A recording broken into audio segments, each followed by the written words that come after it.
Welcome back, my World 2 family. It's Abraham, supervisor here at South Coast Welding Academy. And it's been a minute since I've done a video. So in tonight's video, I decided to do a 1G 3/8 plates, TIG all the way out, open root. Stay tuned.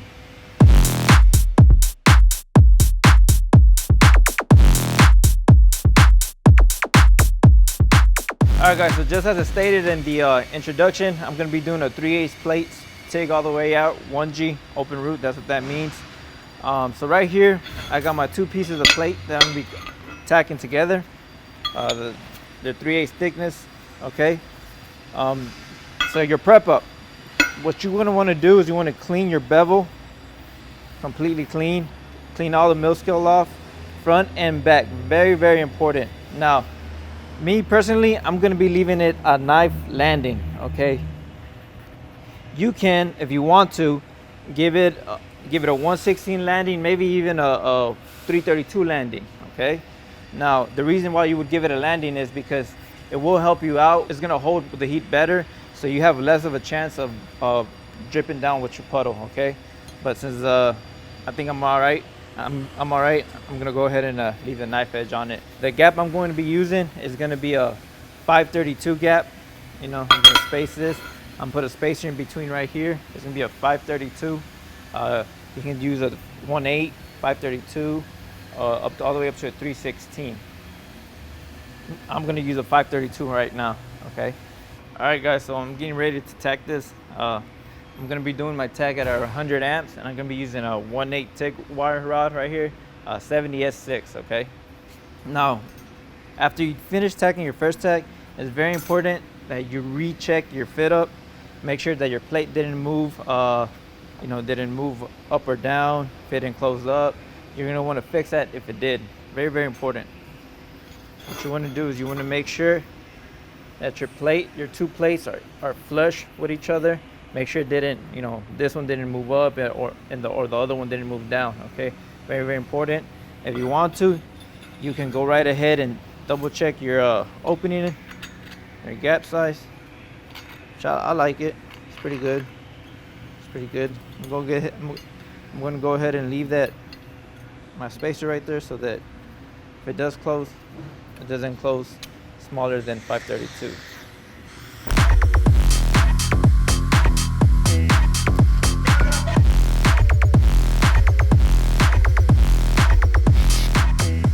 Alright guys, so I just finished tacking up my plate to this 45. Again, I'm in the 1G position. The 1 stands for flat and the G stands for groove, okay? Before I start, I'm gonna go ahead and feather my tacks right here and this one. I want to talk to you about my technique that I'm gonna be using for my root pass, alright? Since we are in the flat position, I'm pretty much gonna be using the lay wire technique. I'm gonna be levitating or holding my rod above the opening of the bevels, okay? I don't want my rod on the other side back here sticking through the inside. I want it just levitating on top of the opening, okay? The reason I'm gonna do that is because gravity is gonna help me penetrate, okay? Since I'm in the 1G position, if I was to hold my rod in the inside of the opening on the other side, my root's gonna come out really, really heavy. It might come out really, really heavy, and I don't wanna do that, all right? I just want a 1/16 to an 1/8 penetration, okay? Now, this exercise right here, what I'm welding right here, these plates right here, I recommend it to anybody who's thinking of, switching over to pipe. This is very, very good exercise for that, okay? This will get you ready to weld on pipe. All right, guys, so I just drew this illustration right here for you so I can get a better understanding of where I'm gonna place my rod when I'm doing my root pass. Excuse it if it's pretty bad. I'm a welder, not an artist. Wait, they're kind of like the same thing, but y'all know what I mean. So this section right here, these are two plates right here. All right, this is my groove right here. Right here, this plate illustrated with no landing. This one over here is illustrated with some landing. You can say about 3/32 to an 1/8 landing. And then right here is too much landing, okay? So where I'm gonna be placing my rod when I do my root pass, I'm gonna be placing it about right here. About right here, okay? Right on top of the opening. What that should do, gravity is gonna help me out, and I'm gonna be penetrating about right here. all right, about right here, by placing my rod right here, okay? Okay, right here, bam, okay? So initially from right here to right here, it should give me about a 16 to an 1/8 penetration, okay? Now, I'm not gonna be placing my rod right here. If I place my rod right here, I run the risk of getting too much penetration and you know, getting my penetration more than an 1/8. Right here, if you do a plate with landing, all right, you would want to put your rod just about right here. This is where your rod will go right here, okay? So that you ensure penetration right here.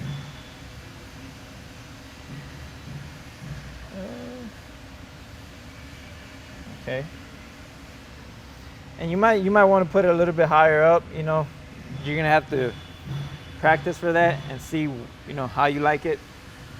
Now, let's say for example you have 2 plates and you have too much landing. What ends up happening is, you know, you run your root pass and you place your rod about right here. All right, this marker sucks. It changed. So you run your root pass and you place your rod about right here. Right here. You're on the risk of not penetrating because your putter will probably gonna stay like right here, right here, and then you won't penetrate over here. Now that's just if you run too much, if you do too much landing, okay? So I hope this illustration helps y'all out. Let's get ready to weld.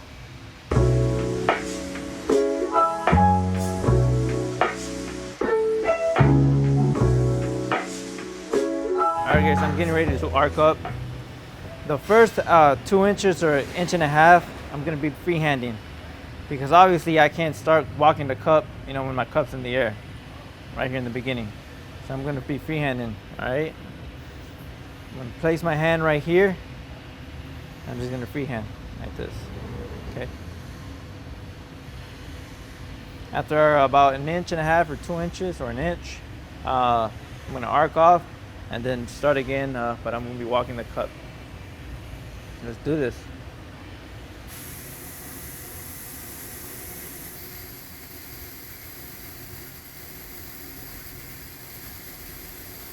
So here I'm freehanding.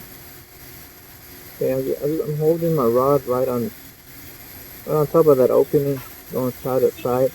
You want to keep your arc very, very, very tight. You don't want a long arc. When you long arc, you tend to heat up the puddle more, and you're more prone to fall through. Okay. I'm gonna go ahead and pop off because I'm gonna walk the rest of it. All right, guys. So I just freehand about the first 1/2 inch of my weld. I freehand it, and I'm gonna walk my cup. Okay.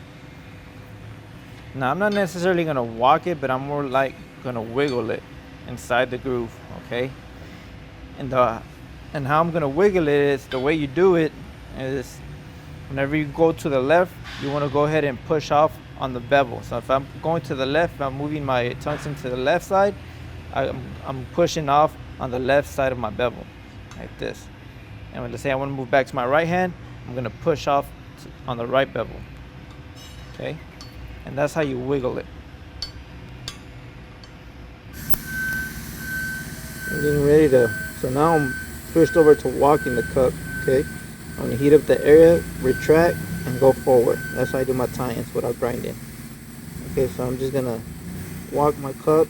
And again, I want to levitate that rod on top of the opening. Okay. I'm going to let gravity help me out. And I know that gravity is going to help me so I can properly penetrate.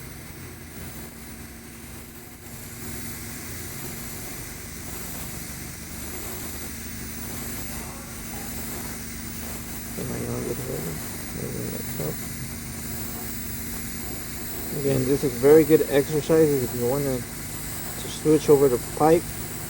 This will get you ready.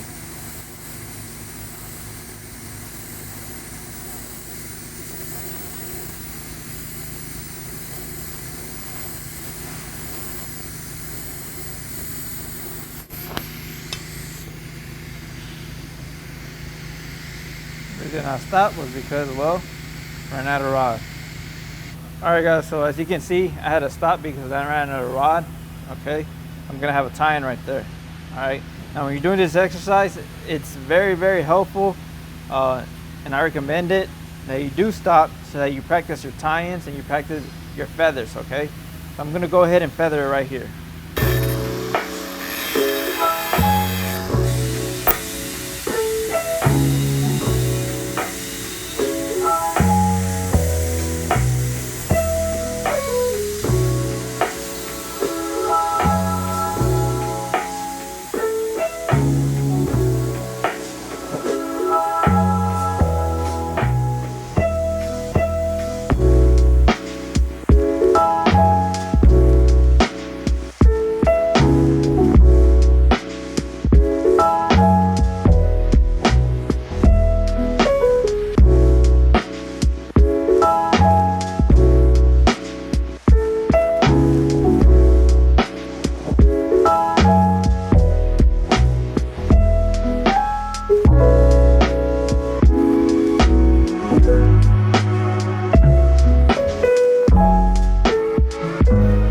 About the technique I was doing while I was welding my root pads, the first half inch. I was freehanding it right here. Now, I know at times you would see as I was doing my root that I would come off to the side and climb up on the wall. And that was because the reason I would climb up on the wall is because I would be welding my root pads, and I'll be pushing with my thumb, my rod like this, okay? All right. Now, when I got about right there, I need to cock my thumb back so that I can feed more rod. But you know, I have a thing whenever I move my thumb backwards, I tend to disconnect from the puddle like this. I do this, watch. I do this and I move my rod back. Now, a technique you can use was a technique I was using right here. Whenever I would run out of, I guess finger, whatever, like this, I will climb up on the wall and my puddle would freeze with my rod, and that would give me a chance for me to move my thumb back without detaching my rod to the puddle. So I would be welding, pushing. When I got about right here, I would climb my arc on the bevel wall. My puddle would freeze with my filler metal stuck to it. And I would just cock my thumb back like this. Then I'll go like this again. Climb up on the wall again, let my puddle freeze with the wire. Now cock my thumb back again, cock it back, and I would repeat. And that's a technique I use whenever I'm doing pipe, when I'm welding, and etc. All right, so I just finished my root pass. I ran that at 100 amps. I'm getting ready to start my hot pass. I'm going to be running my hot pass at 180 amps. Okay. I'm going to be freehanding the first half an inch of the weld, and then I'm gonna switch over to walking the cup. Okay. When you freehand, I'm gonna keep a tightest arc as much as possible. And I'm just gonna be feeding rod into the puddle. Now, when you do your hot pass, you want to make sure that you feed rod into your puddle, because that's gonna reassure you that you don't suck the root up. Okay. And the same thing when you're welding pipe. So again, this is a great exercises for y'all people thinking of moving on to the next level and thinking about going into pipe welding. Okay, this will really help y'all out, learning how to fill up a bevel, or root, and everything, etc. Again, I'm making sure that I'm feeding rod into the puddle. I'm not just going over the rod, I'm feeding rod into the puddle. Okay. And again, this is a great exercise. This will teach you how to do this.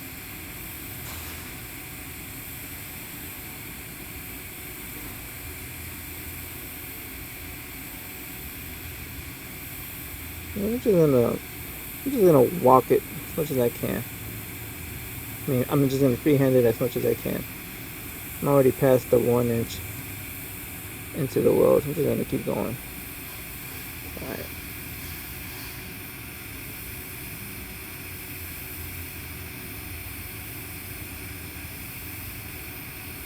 So it's getting hot. I'm gonna switch over to walking the cup.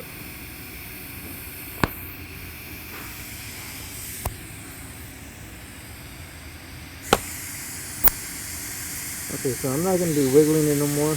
Now I have enough meat for me to roll my cup on top of the weld. And that's what I'm doing. I'm just walking my cup. I'm feeding right into the puddle. Okay. And make sure you keep a tight arc, because if you don't have a tight arc, you're going to start getting undercut on the walls of bevel.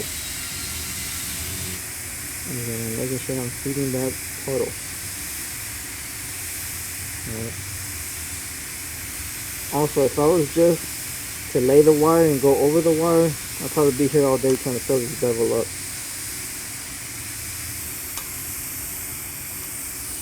Okay, so I just finished my hot pass. I'm gonna go ahead and brush it with my wire brush. Now with 70S6, this isn't really that necessary because 70S6 has higher levels of silica than 70S2, and you can go ahead and keep on welding without brushing it, and your weld will stay very, very clean, you know. But I like to do this because, well, it's a habit for me and good practice. Okay guys, so I did grab my TIG finger because, well, this plate is freaking torching. So I'm going ahead and run my another weave on top of my hot pass. I'm still at 180.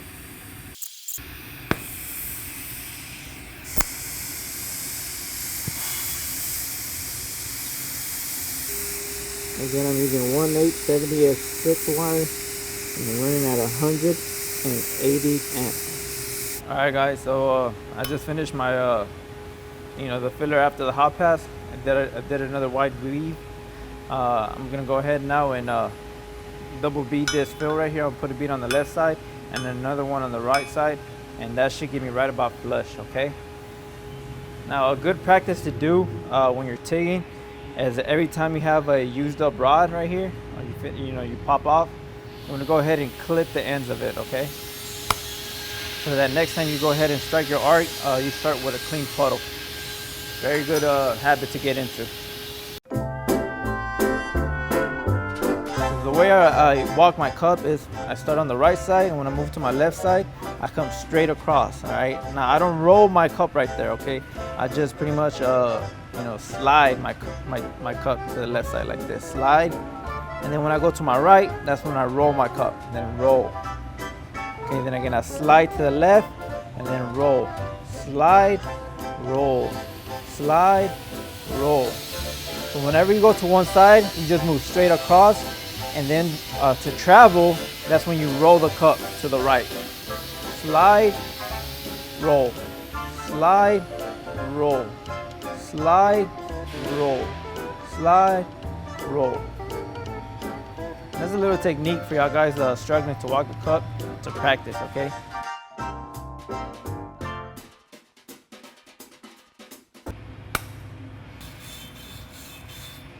Alright guys, so I have my plate all flushed out, alright? Again, I ran all my beads at 180 amps. I'm gonna cap at 180 amps also, okay? I'm getting ready to start my cap, okay? On your cap, the way you stay straight is you gotta follow the toes of your weld, okay? So you can see right here, I got my weld right here. This is my left toe and this is my right toe, okay? All I'm gonna be doing is gonna be edging up the left side. When I start my first bead, I'm gonna be edging up the left side of my puddle with the left toe of my weld, okay? So I'm just gonna go right here and then over here, right here, right here. All I'm doing is gonna be edging it up like this, and this outer toe right here is the one I'm gonna be following so that I stay straight, okay? Okay, so I'm gonna be freehanding the first portion of my weld, Of my cap, and that's because I cannot walk the cup on the air.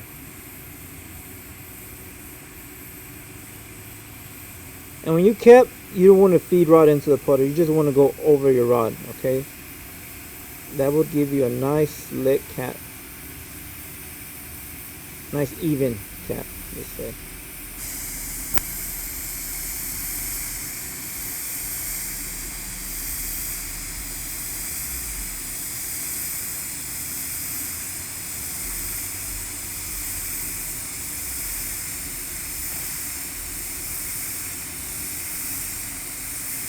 And all I'm doing is edging up the left side of my puddle with the left toe of my weld.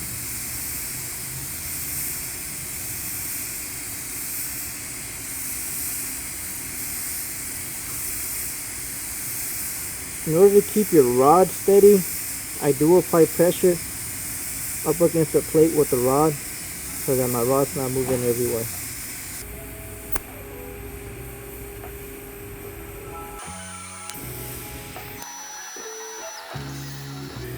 Again, when you cap, all you want to do is go over the rod. You want to be feeding rod into the puddle.